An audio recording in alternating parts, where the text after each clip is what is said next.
5 August গণ অভ্যুত্থানের মধ্য দিয়ে হাসিনা সরকারের পতনের ঠিক 3 দিন পর দায়িত্ব গ্রহণ করে অন্তর্বর্তী সরকার। ইতিমধ্যে এই অন্তর্বর্তী সরকারের 100 দিন পূর্তি হলো। আর 100 দিন পূর্তি উপলক্ষে অন্তর্বর্তী সরকার জাতির উদ্দেশ্যে দেয়া ভাষণে বলেন, শুধুমাত্র জুলাই আগস্ট হত্যাকাণ্ড নয়, গত 15 বছরে হাসিনা সরকারের সব অপকর্মের বিচার করা হবে। ডক্টর মোহাম্মদ ইউনূস আরও বলেন, দেশকে গণতান্ত্রিক ধারায় ফিরিয়ে নিতে দ্রুত সংস্কার শেষে নির্বাচনী রোডম্যাপ ঘোষণা করা হবে। কেমন গেল অন্তর্বর্তী সরকারের 100 দিন, সরকারের অর্জন এবং সরকারের ব্যর্থতা নিয়ে আজ আলোচনা করতে চাই। দর্শক সবাইকে আমন্ত্রণ জানিয়ে শুরু করছি দেশ টেলিভিশনের নিয়মিত আয়োজন জেরুসালেম নিবেদিত দেশ সাম্প্রতিকের আজকের আয়োজন। আমি ফারনাজ জুই আছি পুরো আয়োজন জুড়ে আপনাদের সঙ্গে। আজকের আলোচনার বিষয় সরকারের 100 দিন, আর এই আলোচনার স্টুডিওতে আমাদের সঙ্গে আছেন দুজন সম্মানিত অতিথি। চলুন এই পর্যায়ে পরিচিত হই। আছেন মাহমুদুর রহমান মান্না, সভাপতি নাগরিক ঐক্য। সেই সঙ্গে আরও আছেন জোনায়েদ সাকিব, প্রধান সমন্বয়ক গণসংহতি আন্দোলন। দুজনকেই আমন্ত্রণ জানাচ্ছি আজকের আলোচনায়। জনাব মাহমুদুর রহমান মান্না, আপনাকে দিয়ে আলোচনাটা শুরু করতে চাই। বলছিলাম যে 100 দিন পূর্তি হলো অন্তর্বর্তী সরকারের। আমরা যদি সরকারের সফলতা ব্যর্থতা এই বিষয়গুলো একটু আলাদা আলাদা করে আপনার কাছে জানতে চাই, আপনার পর্যবেক্ষণ জানতে চাই। আজকে 7টার সময় তো প্রধান উপদেষ্টা ডক্টর মোহাম্মদ ইউনূস জাতির উদ্দেশ্যে ভাষণ দিয়েছেন। অনেক ডিটেইলস বলেছেন তাদের সাকসেস। তো ওগুলো যা বলেছেন উনি, সেগুলোর সাথে আমি ঠিক কন্টেস্ট করছি না, প্রায় সবই ঠিক বলেছেন। কিন্তু তারপরে হয় কি, মুদ্রার তো আর একটা পিঠ থাকে, সেই পিঠ অনেকেই দেখে না। একটা পিঠ দেখায়, আর এক পিঠ দেখায় না। ডক্টর ইউনূসকে উইলফুলি আর একটা পিঠ মানে অ্যাভয়েড করেছেন এরকম বলবো না, কিন্তু তারপরেও ধরেন উনি ঠিকই বলেছেন যে বিদেশি যারা আমাদের সাথে ডোনার এজেন্সি অথবা উন্নয়ন পার্টনার বলেন, তারা বেশ কয়েক বিলিয়ন ডলার কমিট করেছেন। তারপরে যেমন আজকে একটা খবর আসছে, ব্রিটিশ একজন প্রতিমন্ত্রী এসছেন, এক মহিলা, তিনিও $5 বিলিয়ন সহায়তা দেবেন বলেছেন সংস্কারের জন্য আরও কী কী লাগবে আমাদেরকে বললে আমরা সেটা চেষ্টা করব। এই রকম ঠিকই যে সহযোগিতার হাত বাড়িয়ে দিয়েছেন। এর সাথে সাথে তিনি অর্থনীতিতে একটা বিরাট সাফল্যের কথা বলেছেন এবং উনি মনে করেছেন খুব শীঘ্রই সব কিছু ঘুরে দাঁড়াবে এবং যদি আরও যে সমস্ত কমিটমেন্ট আছে সেগুলো সময় মতো এসে পৌঁছে, তাহলে অর্থনীতি একটা নতুন মানে ধাঁচ দেবে এবং সেটা একটা শক্তিশালী মাঝারি অর্থনীতি গোছের কিছু। অর্থনীতির ক্ষেত্রে সুস্পষ্টভাবে বলেছেন, গত 3 মাসের রিজার্ভে কোনো রকম হাত না দিয়ে আমরা প্রায় $2 বিলিয়ন বৈদেশিক ঋণ শোধ করতে সক্ষম হয়েছে। মানে নট আ বিগ ডিল। উনি যেরকম করে বললেন $2 বিলিয়ন শোধ করেছেন বলে বিরাট ঘটনা, এরকম না। উনি তো 3 মাস এবং তার কিছু বেশি সময়, 100 দিন বলছে, কিন্তু আরও কিছু বেশি সময় আছে। একটা জিনিস তো নিশ্চয়ই হয়েছে যে গত সরকারের প্রতি মানুষের কনফিডেন্স ছিল না। সারা বিশ্ব জুড়ে এরকম একটা জিনিস প্রমাণ হয়ে গেছে, বা লোকে বিশ্বাস করেছে যে এই সরকারটা লুটেরা, এরা বিল মানে ভুল তথ্য দেয়, স্ট্যাটিস্টিক্সগুলো ভুল, তাদের বিশ্বাস করা যাবে না। এবং এনআরবিরা একসাথে বসে সিদ্ধান্ত নিয়ে নর্মাল চ্যানেলে রিজার্ভ মানে ডলার পাঠানো বন্ধ করে দিয়েছিল। যখন ডক্টর ইউনূস আসলে তখনই পাঠানো শুরু হয়ে গেছে। তো 3 মাসে তো নর্মালি $2 বিলিয়ন বেশি আমাদের এখানে রেমিটেন্স আসবার কথা। সেই হিসেবে উনি যে $2 বিলিয়ন দিয়েছেন ডেট সার্ভিসিং এবং আকু পেমেন্টও তারা দিয়ে দিয়েছেন, এটা আমি মনে করি যে খুব বড় একটা জিনিস হয়েছে। কিন্তু যেটা উনি ব্যাংকিং সেক্টরে সাফল্য দাবি করেছেন, এইটা আমি মনে করি যে সারা দেশের মানুষ সাক্ষী দেবে।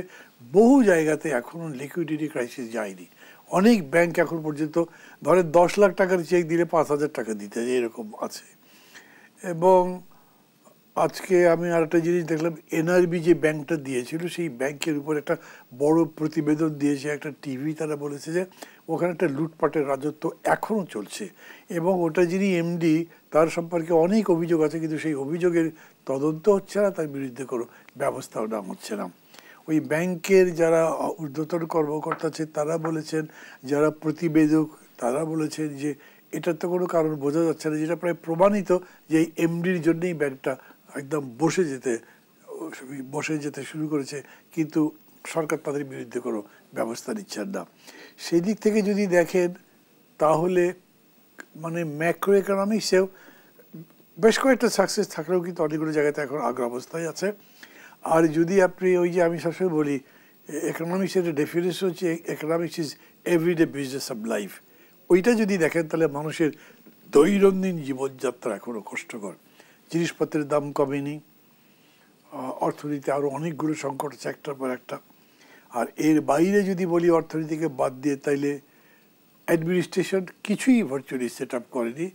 পুলিশ এখন থানায় বসে, রাস্তায় ডিউটি করছে ট্রাফিকরা, কিন্তু এই ডিউটি করার মতো নয়, কোনোটাই যাতে প্রোঅ্যাক্টিভ নয়, অ্যাক্টিভলি করছে সেরকম। কিন্তু যেটা মাহমুদুর রহমান মান্না, আমরা যেমনটি জানি যে প্রায় 25% পুলিশের কিন্তু চেয়ার বদল হয়েছে, তারপরেও আমরা ব্যাপক রদবদলের পর আমরা স্থিতিশীলতা কেন দেখছি না? মানে ঠিক ওই প্রশ্নের জবাব আমি দিতে পারবো না, কারণ ওনারা যে দেখে দেখে ঠিক মতো রিপ্লেস করতে পেরেছেন কিনা সেটার ব্যাপারে সন্দেহ করার অবকাশ থাকে এতে। কিন্তু ধরেন আমি কেস টু কেস অথবা একটা ম্যাক্রো লেভেলে যে হ্যাঁ এতগুলো গেছে, এগুলো অযোগ্য লোক ছিল বা দুর্নীতিবাজ ছিল, তাদেরকে সরিয়ে সেখানে যোগ্য লোককে বসানো হয়েছে, এইরকম কোনো সার্টিফিকেট তো দিতে পারবো না। কিন্তু এটা ঠিক যে এর ফলে সেবার মান বা সেবাই বাড়ে নাই। এক কথায় ধরেন গ্রাম এলাকাতে মানুষ সেবা পায় না পুলিশের, শহরের মধ্যেও যদি বলে শহরেও যে সেবা পাই সেরকম আমি দেখি না। এই শহরে ঢাকা মহানগরে আমি রাতে কয়েকটা ফোন পেয়েছি যে বাড়িতে হামলা হয়েছে, আমাকে বলছে যে কিছু একটা করেন, কোথায় কি করব, ফোন করব কার কাছে আমি জানি না। এখানে ওখানে খোঁজ করছি কাকে ফোন করা যায়, শেষ পর্যন্ত এক জায়গায় ফোন করলে নাম বললে যদি চেনে তাহলে হয়তো বলে স্যার অমুক জায়গাটা চেষ্টা করেন, নাহলে অনেকে বলে যে না আমাদের এখানে কিছু করার নেই, এরকম বলে ফোন কেটে দিয়েছে। আমার নিজের ব্যক্তিগত অভিজ্ঞতা আছে এরকম। সো ওইটা করে নেই, এটা হলো রিয়েলিটি। পারছে না কেন তারা বলতে পারবেন। এর মধ্যে কিন্তু প্রশাসন থেকে অসহযোগিতার আমরা অভিযোগও শুনেছি, অনেক উপদেষ্টারাই বলেছেন। হ্যাঁ, উপদেষ্টারা বলেছেন, এইটা আবার আমার কাছে খুবই ফানি মনে হয়। ওই যে আমি আগে শুনতাম বলে না মিনিস্টার্স ডোন্ট রিকোয়েস্ট, তারা তদবির করে না, দে কমান্ড, তারা তো কমান্ডই করবে। তো তারা তাদের অধস্তন কাউকে কমান্ড করছেন, উনি শুনছেন না, সেটা ওনারা বাইরে এসে কাঁদছেন, এটা কোনো কথা তো হয় না। তারা বরঞ্চ ব্যবস্থা করবে যাতে সে শুনতে বাধ্য হয়, যদি তার অর্ডারটা ঠিক হয়। তো সেটা না করে তারা বাইরে বলবেন কেন? এটাও কোনো যোগ্যতার কথা হলো না। সামগ্রিকভাবে আমি এটা মনে করি যে এই প্রশাসন মানে এই গভর্নমেন্ট অ্যাডভাইজারি কাউন্সিল, এরা প্রশাসন চালাবার মতো যোগ্যতা সম্পন্ন নন। যদিও ডক্টর ইউনূস বলেন যে এরা সব নিজের নিজের পেশায় যথেষ্ট সাকসেসফুল মানুষ, সেটা ঠিক, তাদের ওই পেশায়, কিন্তু তারা এখন যেখানে আসছেন এই জায়গায় তারা এই যোগ্যতা দেখাতে পারেননি। আর শেষে একটা কথা বলি, ধরেন সমস্ত কিছুই শেষ বিচারে তো পলিটিক্যাল, গভর্নমেন্ট পলিটিক্যাল প্রবলেম বাড়িয়ে ফেলেছে। মানে দেশে এখন পার্টি বলতে বিএনপি, কেন বলছি এরকম করে, প্রতিদ্বন্দ্বিতা হতো আওয়ামী লীগ বিএনপির মধ্যে, আওয়ামী লীগ নেই এখন অলমোস্ট। তো বিএনপি মাঠে আছে, কাজ করছে, তারা আন্দোলনের মধ্যে ছিল, এবং সেই পার্টি সংস্কার সহ সমস্ত কর্মসূচি নিয়ে সরকারকে সমর্থন করেছে। কিছু কিছু কথা বলেছে যেটা নিয়ে আপনার একটা উষ্মা প্রকাশ হতে পারে, না ওরা এরকম বললো কেন, ওরা কি ক্ষমতার জন্য বেশি মানে উগ্র হয়ে গেছে ইত্যাদি আপনি বলতে পারেন। কিন্তু তারা এমন কিছু এখন পর্যন্ত কর্মসূচি দিয়ে সরকারকে ডিস্টার্ব করেছে, ব্লক করার চেষ্টা করছে, এরকম করেনি। তারপরেও এই পার্টির সাথে সরকারের সম্পর্ক যথেষ্ট খারাপ। কিন্তু আমরা যখন দেখলাম যে অন্তর্বর্তী সরকার দায়িত্ব গ্রহণ করেছে, তখন কিন্তু রাজনৈতিক দলগুলোর পক্ষ থেকে পূর্ণ সমর্থন আমরা দেখেছি। 3 মাসের এই সময় পরিক্রমায় এসে শোনা যাচ্ছে যে রাজনৈতিক দলগুলোর সাথে অনেকটা দূরত্ব তৈরি হয়েছে অন্তর্বর্তী সরকারের। রাজনৈতিক দলগুলো যদি অন্তর্বর্তী সরকারকে ডিজোন করতে শুরু করে তাহলে আমাদের জন্য কি বাস্তবতা অপেক্ষা করছে? প্রশ্নটি আপনার কাছে থাকছে। পরবর্তী অংশে আমি আবারও ফিরছি। ধন্যবাদ জানাচ্ছি এ পর্যায়ে জনাব জুনায়েদ সাকিব। একই বিষয় নিয়ে আপনার কাছেও জানতে চাই, অন্তর্বর্তী সরকারের 100 দিন পূর্তিতে সরকারের বিভিন্ন কার্যক্রমকে আপনি কিভাবে আসলে পর্যবেক্ষণ করবেন বা মূল্যায়ন করবেন? ধন্যবাদ আপনাকে। আমি সবাইকে সালাম এবং শুভেচ্ছা জানাচ্ছি। আমাদের হাজারো শহীদের রক্তের উপর দাঁড়িয়ে এই অভ্যুত্থান এবং এই সরকার গঠিত হয়েছে, এবং এই অভূতপূর্ব এক সমর্থন এই সরকারের পেছনে আছে। শিক্ষার্থী, রাজনৈতিক দল, শ্রেণী পেশার সকল অংশীজনেরা যারা ফ্যাসিবাদের বিরুদ্ধে লড়াই করেছেন এবং শেষ পর্যন্ত অভ্যুত্থানের অংশীদার হয়েছেন, এমনকি রাষ্ট্রেরও বিভিন্ন অংশ, সব মিলিয়ে যে সমর্থনের উপর দাঁড়িয়ে আছেন, এই সমর্থনটাকে একটা কার্যকর সম্পর্কে রূপান্তরিত করা এখনো গিয়েছে বলে আমি মনে করছি না। অর্থাৎ সরকার তো আকারে ছোটই হবে, এবং তারা প্রথাগত সরকারের মতো না যে তারা একটা রাজনৈতিক দলের সরকার, তাদের নিজস্ব দল, সংগঠন, সমর্থক আছে। তারা সরকার, তারা এখানে অংশগ্রহণকারী সমস্ত রাজনৈতিক দল, আমাদের শিক্ষার্থীরা, শ্রেণী পেশার বিভিন্ন মানুষ, তাদের সকলের সমর্থনে আছেন। এমনকি অভ্যুত্থানে অংশগ্রহণকারী রাষ্ট্রের বিভিন্ন অংশ যারা, সেটাও আছে। তো এই যে একটা সমর্থন যাদের উপরে ভর করে সরকার আছে, সেটাকে একটা কার্যকর সম্পর্কে রূপান্তরিত করলে, যেহেতু এই সরকারের দায়িত্ব একদিকে দৈনন্দিন রাষ্ট্র পরিচালনা, সেটা একটা নিয়মিত সরকারের মতো করেই, কারণ এটা 3 মাসের জন্য কেবল রুটিন কাজ করতে আসেনি। কাজেই এটা নিয়মিতভাবে রাষ্ট্র পরিচালনা করছে, আবার তাদের রাজনৈতিক উত্তরণের যে কাজ, সেটাও তাদের করতেছে। 2টা বড় কাজ তাদের উপরে পড়তেছে। কাজেই এইরকম কাজের জন্য আবার পেয়েছে একটা ভঙ্গুর প্রতিষ্ঠান। পুলিশকে তো কয়েকদিন তার কোনো খবরই ছিল না। আমলাতন্ত্র কিংবা প্রশাসন, জনপ্রশাসন কিভাবে একটা ভাঙনোন্মুখ অবস্থায় ছিল। অন্যান্য প্রতিষ্ঠান নানাভাবে ক্ষতিগ্রস্ত, বিশেষত প্রত্যেক প্রতিষ্ঠানের কর্তা ব্যক্তিরা অনেকে তো পালিয়েই গেছে। এইরকম একটা অবস্থায় সরকারকে অনেক জোরালো, দ্রুত, কার্যকর সিদ্ধান্ত গ্রহণ করতে হতো। সেইখানে আমরা সরকারের শক্তির উৎস কি? এই তার অংশীজনদের সমর্থন। সেই সমর্থনটাকে যদি আমি, যেটা বারবার বলছি, যে একটা নিয়মিত আলাপ আলোচনার জায়গা যদি থাকতো, তাহলে তারা যে সিদ্ধান্ত গ্রহণ করছেন তার প্রতিক্রিয়াগুলো নিয়ে তাদের অনেক আশঙ্কা কাজ করছে। ফলে অনেক ভেবেচিন্তে একটা সিদ্ধান্ত নিচ্ছেন, সেটা সিদ্ধান্ত নিতে নিতে অনেক দেরি হয়ে যাচ্ছে। সাধারণ একটা নিয়োগের জন্যই দেখা যাচ্ছে বহু তাদের পরীক্ষা নিরীক্ষা করতে হচ্ছে এগুলোর, এবং শেষ পর্যন্ত তারপরেও যে তারা খুব বিতর্কহীন অবস্থায় থাকতে পারছেন সেরকমটা না। ফলে আমার কাছে মনে হয়েছে যে প্রথম জায়গাটা হচ্ছে যে এই অংশীজনদের সাথে যে নিয়মিত আলোচনা সরকার পরিচালনার ক্ষেত্রে, সেটা তাদেরকেই সহায়তা করত, তাদের আরও দ্রুত সিদ্ধান্ত নিতে সাহায্য করত, তাদের শক্তির জায়গাটাকে নিশ্চিত করত, এবং সম্ভাব্য সবগুলো প্রতিক্রিয়া মোকাবেলা করা যেত। এই জায়গাটা 100 দিন পার হলেও এখনো পর্যন্ত যথার্থভাবে গড়ে ওঠেনি। হ্যাঁ, রাজনৈতিক দলগুলোর সাথে মাঝে মধ্যে আলোচনা হচ্ছে, শিক্ষার্থীদের সাথে হয়তো যেহেতু তাদের সাথে যোগাযোগ বেশি, হয়তো ইনফর্মাল আলোচনা চলে, ফর্মাল আলোচনাও কতটা হচ্ছে আমি জানি না, কিংবা শিক্ষার্থীদের সকল প্রতিনিধিদের সাথে আলোচনা হচ্ছে কিনা। ফলে ওই জায়গাগুলোর ঘাটতিটা রয়ে গেছে, এইটা একটা বড় ঘাটতির জায়গা। কিন্তু তারপরও যে কথাটি ইতিমধ্যে বান্না ভাই বলেছেন, আপনিও বলেছেন, কিংবা মাননীয় প্রধান উপদেষ্টা বলেছেন, সেইটা আমি খুব জরুরি মনে করি যে অনেকগুলো গুরুত্বপূর্ণ অর্জন আছে। প্রথমত আন্তর্জাতিক যে পরিস্থিতি, এবং তাতে এইরকম একটি পরিবর্তনের মধ্য দিয়ে যে সরকার গঠিত হয়েছে, তার প্রতি আন্তর্জাতিক বিশ্বের সমর্থন, আন্তর্জাতিক মহলের সমর্থন, সেইটা যথেষ্ট যাকে বলে যে কার্যকরভাবেই এই সরকার অর্জন করতে পেরেছে। এবং আমরা দেখছি যে ফ্যাসিস্ট শক্তি এবং তাদের যারা দোসর আছে, বিদেশি দোসর আছে, তাদের বৈরিতা সত্ত্বেও এই পরিস্থিতি মোকাবেলা তারা করতে পারছেন। যেটা বলেছেন যে কিন্তু প্রধান উপদেষ্টাও বলেছে সরকারকে ব্যর্থ করার মহাপরিকল্পনা ঐক্যের মাধ্যমে নস্যাৎ করে দিন। কিন্তু এই মুহূর্তে আমরা কতটা ঐক্যবদ্ধ? হ্যাঁ, সেই ঐক্যবদ্ধ জায়গাগুলোতে আমি আসছি। সরকার রিজার্ভ, বৈদেশিক ঋণ, এইসব ক্ষেত্রে গুরুত্বপূর্ণ অর্জন আছে।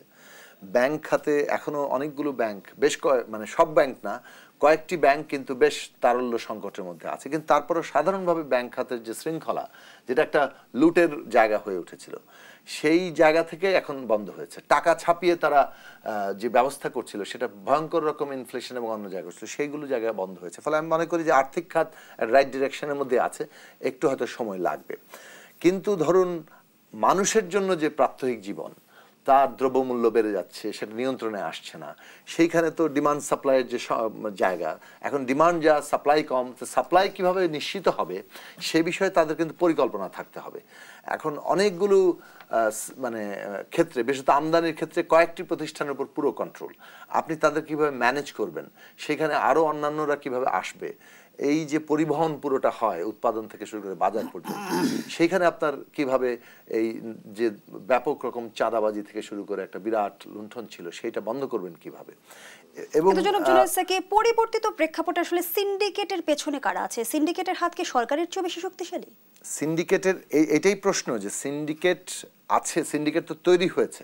এখন ধরুন বাংলাদেশের ভোগ্যপণ্যের ক্ষেত্রে 5টা কোম্পানি মূলত নিয়ন্ত্রণ করে, রাতারাতি তো কোম্পানি করা যাচ্ছে না, কিন্তু কিভাবে আরো আমদানির ক্ষেত্রে সরকারের নিজের ভূমিকা থাকতে পারে এবং অন্যরাও আসতে পারে, আবার যারা অভিযুক্ত তাদের যে পুরো বদল হয়ে যাচ্ছে এখানে, সেখানে তাদের ব্যবসা বাণিজ্য যে একটা ক্ষতি মানে কি বলে বাধাগ্রস্ত হয়েছে, মানে আমি বলবো যে অনেকগুলো প্রতিষ্ঠান কিন্তু বেশ বড় আকারের সংকটে। গার্মেন্টস সেক্টরে আমরা বেক্সিমকো, নাসার ক্ষেত্রে দেখলাম, আমদানির ক্ষেত্রে আমরা দেখছি। এবং এই যেমন এসালম একটা বড় আমদানির জায়গা ছিল, তারা এখন মানে নানা ধরনের অভিযোগের মুখে তারা, এবং সেই অভিযোগ অত্যন্ত জরুরি। একাই তো $10 বিলিয়ন বাংলাদেশ ব্যাংকের গভর্নর বলেছেন। এখন কিন্তু এই ব্যক্তির বিরুদ্ধে নিশ্চয়ই চলবে, কিন্তু প্রতিষ্ঠানগুলো কিভাবে চলবে সবগুলো ব্যবস্থাপনার জায়গাটা সরকারকে আরো দ্রুত কার্যকর পদক্ষেপ নিতে হবে দ্রব্যমূল্য নিয়ন্ত্রণ করতে হলে। যে কথাটা জরুরি আমি বোঝানোর ক্ষেত্রে যে সরকার এটা উপলব্ধি করা দরকার যে কারণ অনেক থাকতে পারে, কিন্তু মানুষ কিন্তু প্রতিদিন যে সংকট মোকাবেলা করছে সে কিন্তু ধৈর্যচ্যুতি ঘটবে তার। সেই ক্ষেত্রে মানুষ ভাববে 3 মাস সময় তো গিয়েছে, আরো 3 মাস যদি যায় তাহলে এখনো পারেন না কেন, এই প্রশ্ন কিন্তু মানুষের মধ্যে আসবে। এই 3 মাসের সময় আস্থা অর্জনে কতটুকু এগিয়েছে সরকার, প্রশ্নটি রাখছি আপনার কাছে। একটা বিরতির সময় হয়েছে। দর্শক, জেরুজালেম নিবেদিত দেশসাম্প্রতিকের রিপোর্টে একটা বিরতি দিচ্ছি, সাথেই থাকুন। বিরতির পর আবারও আমন্ত্রণ জানাচ্ছি, আপনারা দেখছেন দেশ টেলিভিশনের নিয়মিত আয়োজন জেরুজালেম নিবেদিত দেশসাম্প্রতিক। আমরা আবারও ফিরছি আলোচনায়। জুনেসাকে যে আলোচনায় আমরা ছিলাম, জনগণের প্রত্যাশার পাহাড় একদিকে রয়েছে, আবার রাষ্ট্র সংস্কারের এক ধরনের আকাঙ্ক্ষাও তৈরি হয়েছে জনমনে। সব মিলিয়ে আসলে আস্থা অর্জনে কতটুকু এগিয়েছে সরকার? না দেখুন, রাষ্ট্র সংস্কার বলেন, নতুন বন্দোবস্ত বলেন, তার জন্য ইতিমধ্যে সংস্কার কমিশন করেছে। সেটা রাজনৈতিক দলগুলোর দিক থেকে প্রস্তাব উঠেছিল, আমরাই প্রস্তাব করেছিলাম, এবং কমিশনগুলো কাজ করছে। তারা অংশীজনদের সাথে আলোচনা করছে, তারা রিপোর্ট তৈরি করবে, এবং আশা করা যায় জানুয়ারি মাস থেকে এগুলোর উপর আলোচনা শুরু হবে। ফলে ওই প্রসেসটার এতটুকু সময় অলরেডি নির্ধারিত হয়েছে, এবং সেটা আমরা মনে করি যে এটা এগোচ্ছে, এই প্রক্রিয়া চলতে দেওয়া দরকার। কিন্তু দৈনন্দিন পরিচালনার ক্ষেত্রে যে কথাটা আমি বলছিলাম, ধরুন দ্রব্যমূল্যের ক্ষেত্রে আবারও বলতে হয় 33 কোটি ডিম আমদানির কথা বলা হলো, ইতিমধ্যে নাকি 10 লাখ ডিম আমদানি হয়েছে। এখন আপনি যদি মানে 33 কোটি ডিম কয়দিনে শেষ হবে? বাংলাদেশের ডিমের প্রতিদিনের চাহিদা কয়েক কোটি। ফলে সেই দিক থেকে তো এটা মানে এক সপ্তাহ তো চলার কথা না। কিন্তু হ্যাঁ, ঠিক আছে, দেশের উৎপাদন আছে এবং সেটা মিলে এটা যাবে। কিন্তু এই কাজগুলো যদি ঠিকমতো না হয় তাহলে আপনি কিউমুলেটিভলি কিছুদিনের মধ্যে যে আরও চাপ সৃষ্টি হবে, সেইটা জনগণ তখন কিন্তু ধৈর্যচ্যুতি ঘটবে। এটাই আমি বারবার মানে আমরা সরকারকে সতর্ক করার চেষ্টা করছি। একই সাথে ধরুন জানমালের নিরাপত্তা, যেটা একটু আগে মান্না ভাই বললেন, এটাতে তো মানুষ আরও কার্যকরী জায়গা দেখতে চায়, কিন্তু পুলিশ কাজ করছে না। একটা তো অনেকে বলে থাকেন, মান্না ভাইও 2-1 জায়গায় বলেছেন, আমি শুনলাম যে পুলিশ তো আগের মতো টাকা পয়সার লেনদেন করতে পারছে না, ফলে তাদের দিক থেকে ওই রকম কাজ করার আগ্রহ বোধহয় কমে যাচ্ছে। কিন্তু এই ক্ষেত্রে যে মানে খুব জোরালো জায়গাটা করা, প্রত্যেকের কাছে বার্তাটা যাওয়া যে দায়িত্ব পালনে অবহেলা তাকে তার পদ থেকে সরে যাওয়ার হুমকি সৃষ্টি করবে, এই জায়গাটা তাদের মেসেজটা থাকা দরকার। ফলে সরকারকে কিন্তু খুব এই কারণে আমি বলছি যে রাজনৈতিক শক্তির সমর্থনটা তার এই জোরালো সিদ্ধান্তের জন্য খুব প্রয়োজনীয়। সবচেয়ে আরও একটা বড় ব্যাপার হচ্ছে আয়ের সাথে ব্যয়ের অসঙ্গতিটা তো বাড়ছে। এখন ধরুন বিগত ফ্যাসিস্ট সরকারের যেটা হয়েছে যে বহু মানুষের মানে সমাজের যে বিশেষত খেটে খাওয়া নিম্নবিত্ত মানুষ, শ্রমজীবী মানুষ, কৃষক, শ্রমিক, জনতা, তাদের সমস্ত স্তরে দেখবেন যে অসংখ্য দাবি, অসংখ্য বৈষম্য, মানে নানা ধরনের অসঙ্গতি সেখানে বিরাজমান। এগুলোর কোনো কিছুই অর্জন হয় নাই। আজকে অভ্যুত্থানের পরে তারা কিন্তু নানা দাবি দেওয়া নিয়ে আসছে, কিন্তু এই দাবি দেওয়াগুলো পূরণের ক্ষেত্রেও কিন্তু সরকারের দীর্ঘসূত্রিতা কাজ করছে। এখন ফলাফল কি হচ্ছে? ফলাফল হচ্ছে যে আপনি অভ্যুত্থানে জনগণের ঐক্যতা চাচ্ছেন, তো জনগণের যে অংশগুলো তার নিজের যে দাবি আকাঙ্ক্ষায় অভ্যুত্থানের মধ্যে বাস্তবায়িত হতে না দেখলে সেটার সাথে নিজেকে অ্যাটাচড বোধ করবে কিভাবে? ফলে এই অভ্যুত্থানের অংশীদার করার জন্য জনগণের বিভিন্ন অংশের দাবি দেওয়া পূরণও একটা খুব গুরুত্বপূর্ণ। যেগুলো ন্যায্য দাবি, আমি বলছি না যে ঢালাওভাবে যা দিবে সেটা হয়ে যাবে, ন্যায্য দাবিগুলো পূরণ করা প্রয়োজন। প্রতিষ্ঠানের পুনর্গঠনের যে কাজটা ছিল সেইটার ঘাটতি, এবং এই যে উপদেষ্টারা বলছেন যে প্রশাসনের সহযোগিতা পাচ্ছেন না, আসলে প্রতিষ্ঠান পুনর্গঠনের ঘাটতি এই সব সংকটগুলোকে দীর্ঘসূত্রিতায় ফেলছে। এখন এটার মূল কারণের জায়গায় আমি মনে করি যে এই সরকারের একটা পলিটিক্যাল ভিউ থাকা দরকার ছিল, মানে থাকা দরকার যে এই পলিটিক্যাল ভিউ হচ্ছে যে কোনো একটা সমস্যা সমাধানের পথটা কি, রাজনৈতিকভাবে সেটাকে দেখা দরকার। সেই জায়গা দেখার কাজটা করতে পারলেই সরকারের কাজ অনেক সহযোগিতা হয়।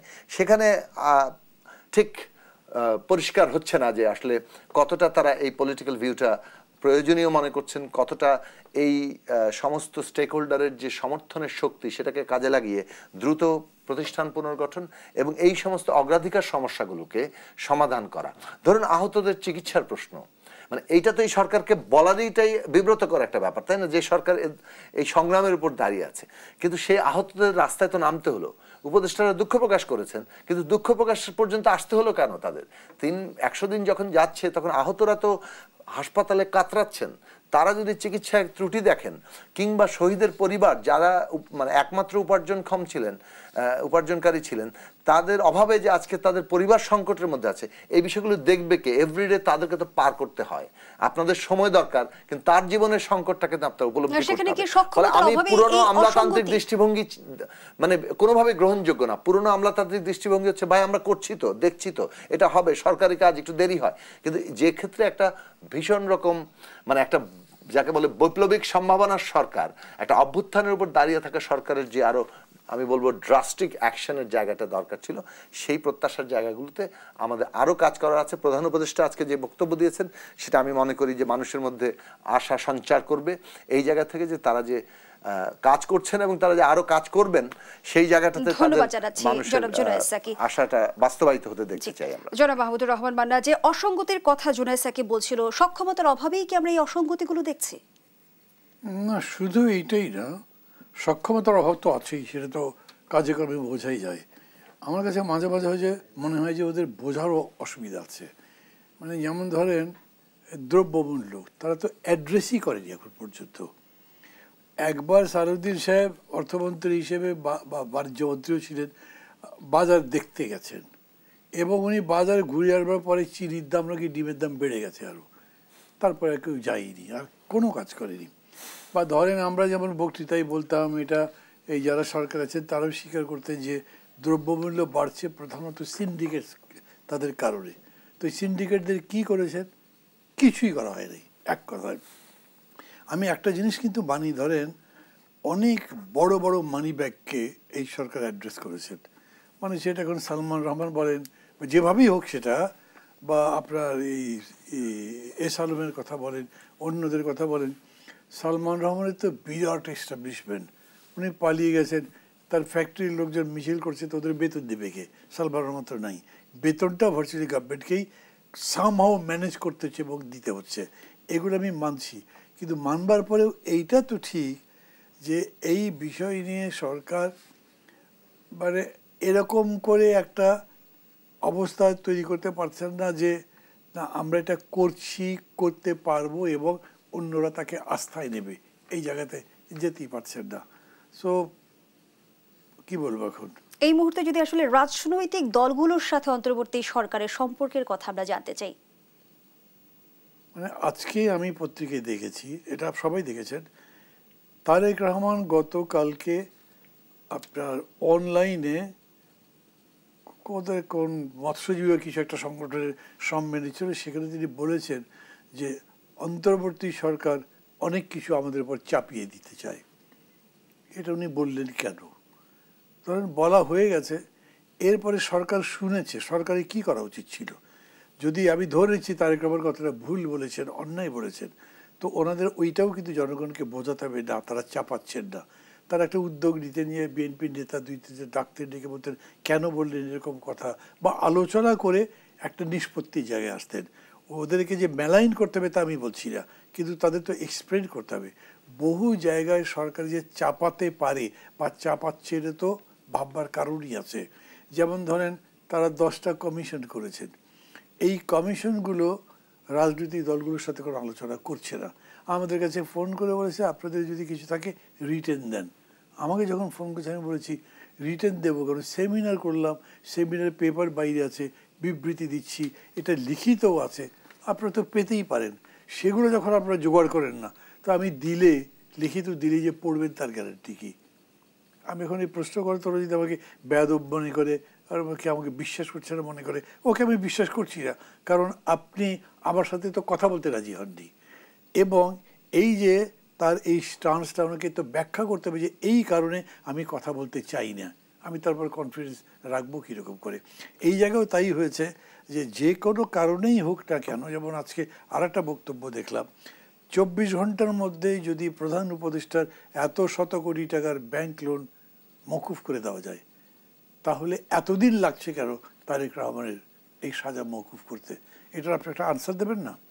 হয় বলবেন যে এটা একটা জেনুইন সাজা বা কিছু একটা বলতে হবে আপনাকে। আমি বলছি গভর্নমেন্ট কোনো উদ্যোগ যে নিচ্ছে আমি সেটা দেখছি না। ঠিক একইভাবে আগে যে কথাটা বলতেছেন ইকোনমির ক্ষেত্রেও খুব কিছু করছেন না। বলছেন আজকে বক্তৃতায় প্রধান উপদেষ্টা বলেছেন যে যেরকম কমিটমেন্ট আমাদের কাছে আছে about foreign loan and assistance, এইটা টাইমলি যদি আমরা পাই তাহলে আমরা ঘুরে দাঁড়াবো এবং রীতিমতো শক্তিশালী অর্থনীতি হয়ে যাব আমরা। তো এই যে এই কথাটা উনি বলছেন এটাকে আমি একটা উদ্যোগই মনে করছি। উনি গেছেন, তার নিজের ওয়েট আছে বেশি, সেই কারণে যেভাবে হোক উনি এটা আনতে পেরেছেন। পলিটিক্সেও যে তাকে এফোর্টটা দিতে হবে এইটা উনি বুঝতে পারছেন বলে একদিকে আমরা দেখছি রাজনৈতিক দলগুলোর সাথে এক ধরনের দূরত্ব তৈরি হয়েছে অন্তর্বর্তী সরকারের, অন্যদিকে আবার নতুন উপদেষ্টা নিয়োগকে কেন্দ্র করে মুখোমুখি অবস্থানে বৈষম্য বিরোধী ছাত্র আন্দোলন এবং সরকার। এই প্রসঙ্গটি নিয়ে আলোচনা করতে চাই, আবারও বিরতির সময় হয়েছে। দর্শক, জেরুজালেম নিবেদিত দেশ সম্প্রতিকের রিপোর্ট যে আবারও বিরতিতে যাচ্ছি, সাথেই থাকুন। ফিরে এলাম, আপনারা দেখছেন দেশ টেলিভিশনের নিয়মিত আয়োজন জেরুজালেম নিবেদিত দেশ সাম্প্রতিক। আমরা আবারও ফিরছি আলোচনায়। জনাব মাহমুদুর রহমান মান্না, যে আলোচনায় আমরা ছিলাম, আমরা কিন্তু অন্তর্বর্তী সরকার দায়িত্ব গ্রহণের পর দেখেছি যে বৈষম্য বিরোধী ছাত্র আন্দোলন এবং অন্তর্বর্তী সরকার বিভিন্ন ইস্যুতে একই সরলরেখা অবস্থান করেছে, কিন্তু রাষ্ট্রপতির অপসারণ কিংবা রাজনৈতিক দল নিষিদ্ধ, সংবিধান সংস্কার, এই বিষয়গুলোকে কেন্দ্র করে এবং সবশেষ দেখলাম নতুন উপদেষ্টা নিয়োগকে কেন্দ্র করে মুখোমুখি অবস্থানে রয়েছে অন্তর্বর্তী সরকার এবং বৈষম্য বিরোধী ছাত্র আন্দোলন। মানে আমার কাছে বিষয়টা মনে হয় কি, ধরেন যে ঘটনাটা ঘটেছে এই ঘটনা সম্পর্কেই তাদের আইডিয়া ডিফারেন্ট।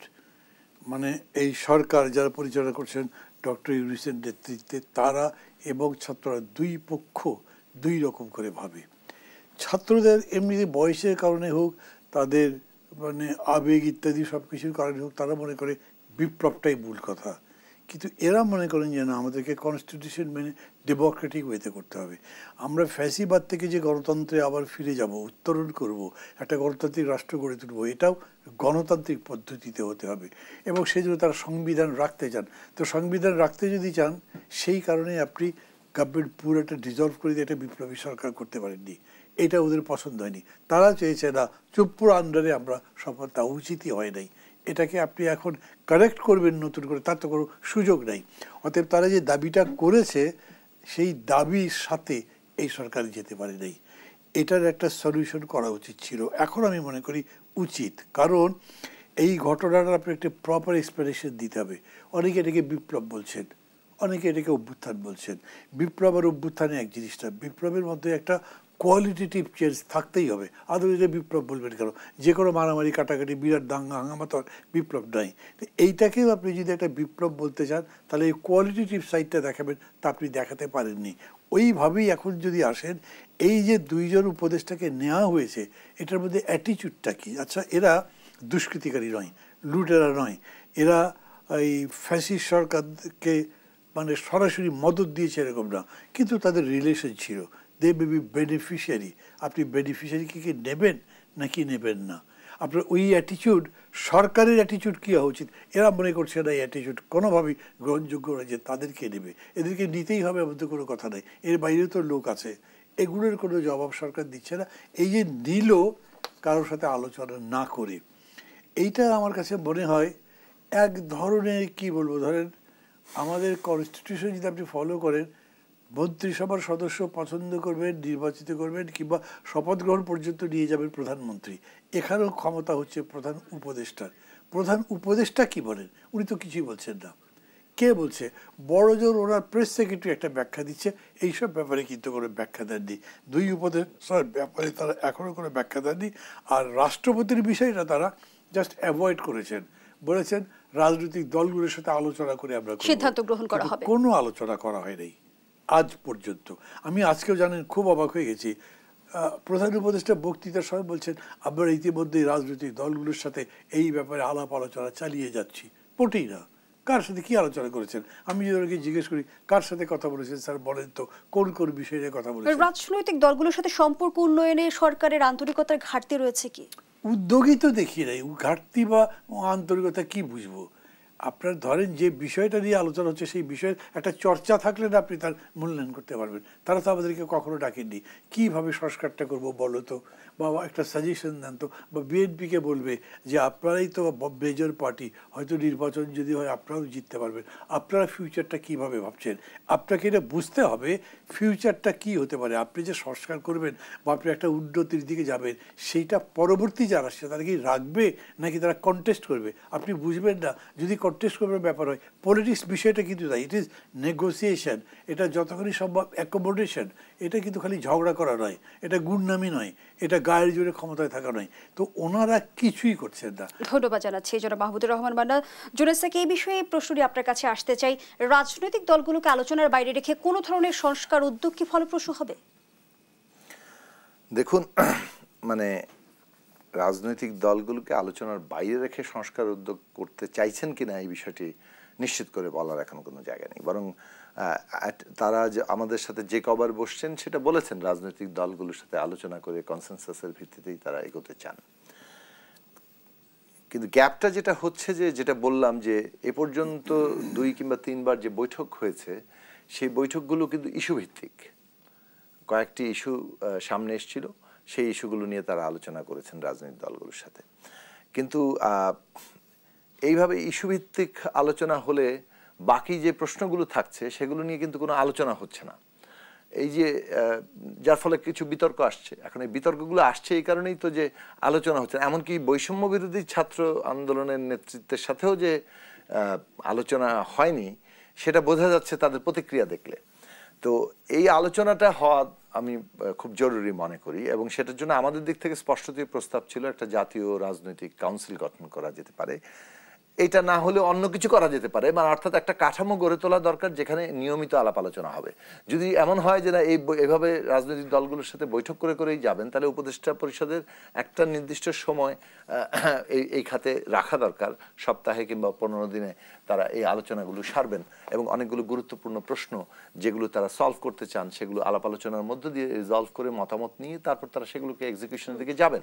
সেই জায়গাটাতে কি হবে? রাজনৈতিক দলগুলো কতটা দায়িত্বশীল আচরণ করছে? রাজনৈতিক দলগুলো তো দায়িত্বশীল আচরণ এখনো পর্যন্ত মানে মোটা দাগে করছে বলে আমি মনে করি। যে রাজনৈতিক দলগুলো যৌক্তিক সময় দিতে চেয়েছে, রাজনৈতিক দলগুলো সংস্কারে সহযোগিতা করতে চেয়েছে। এখন সংস্কার বিষয়ে তো বিভিন্ন মতামত থাকতেই পারে, মানে আপনি যা বলবেন তা মেনে নেওয়াই কিন্তু কেবল সহযোগিতা নয়, আমাদের মতামতটাও তো আছে। এখন কারো মতামত থাকতে পারে যে সংস্কার করে সম্পন্ন করে তারপর নির্বাচন হবে, আবার কেউ বলতে পারে না সংস্কার একটা ধারাবাহিক প্রক্রিয়া, ফলে সংস্কারের কোন সংস্কারগুলো আগে জরুরি একটা নির্বাচনের জন্য, সেই নির্বাচনের পরে আবার কি কি সংস্কার হবে, মতামতের পার্থক্য হতে পারে। এখন আমি আমার মতামত সবার উপর চাপিয়ে দিতে পারছি না। আমাদের মতামত যদি জানতে চান আমরা আমাদের মতামত বলতে পারি, কিন্তু আমি এটা নিশ্চিত জানি যে আমাদের মতামত, গণসংহতির মতামত কিংবা ইভেন গণতন্ত্র মঞ্চ যে একটা সবাই মিলে আমরা 6টি দল একজন মতামত দিচ্ছি, সেই মতামত কি সবাই গ্রহণ করে ফেলছে? তা তো করবে না। ফলে আমরা নিজেদের মতকে আমরা আমাদের আয়োজনের একেবারেই শেষ পর্যায়ে ধন্যবাদ জানাচ্ছি জোনেসাকে, ধন্যবাদ জানাচ্ছি জনাব মাহমুদুর রহমান মান্না আপনাকেও। দর্শক, এখানেই শেষ করছি জেরুসালেম নিবেদিত দেশ সম্প্রতিকের আজকের আয়োজন। ধন্যবাদ এতক্ষণ আমাদের সাথে থাকার জন্য।